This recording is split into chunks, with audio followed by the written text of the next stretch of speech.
আসসালামু আলাইকুম। চলে আসলাম এই মুহূর্তে আবহাওয়ার সবচেয়ে গুরুত্বপূর্ণ আপডেট নিয়ে। এবার আবহাওয়া বিরাট পরিবর্তন হতে চলেছে। ৪৫ থেকে ৬০ কিমি বেগে বইবে দমকা হাওয়া এবং বেশ কিছু জেলাতে বৃষ্টি, বজ্রসহ কালবৈশাখী ঝড় ও শিলাবৃষ্টির সম্ভাবনা রয়েছে বাংলাদেশে। আজ বাংলাদেশে কোন কোন জেলায় বৃষ্টি হবে বা কোন দিকে আকাশ পরিষ্কার থাকবে এই বিষয়ে আবহাওয়া দপ্তর কি বলছে তা বিস্তারিত জানিয়ে দেবো। সঠিক আবহাওয়ার খবর সবার আগে পেতে আমাদের চ্যানেলটি সাবস্ক্রাইব করে পাশে থাকবেন এবং আপনি কোন জেলা থেকে দেখছেন তা অবশ্যই কমেন্ট করে জানিয়ে দিন।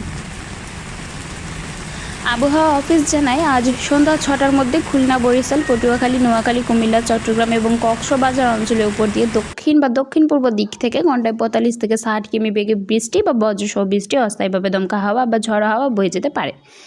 এসব এলাকার নদীবন্দরকে ১ নম্বর সতর্ক সংকেত দেখাতে বলা হয়েছে। এদিকে সন্ধ্যা ৬টার মধ্যে দেশের খুলনা, বরিশাল ও সিলেট বিভাগে অনেক জায়গায় এবং রংপুর, রাজশাহী, ঢাকা, ময়মনসিংহ ও চট্টগ্রাম বিভাগের কিছু কিছু জায়গায় অস্থায়ীভাবে দমকা হাওয়া সহ হালকা থেকে মাঝারি ধরনের বৃষ্টি বা বজ্রসহ বৃষ্টি হতে পারে। সেই সঙ্গে সারা দেশের কোথাও কোথাও মাঝারি ধরনের ভারী থেকে ভারী বর্ষণ হতে পারে। এছাড়া সারা দেশে দিন এবং রাত্রে তাপমাত্রা প্রায় অপরিবর্তিত থাকতে পারে।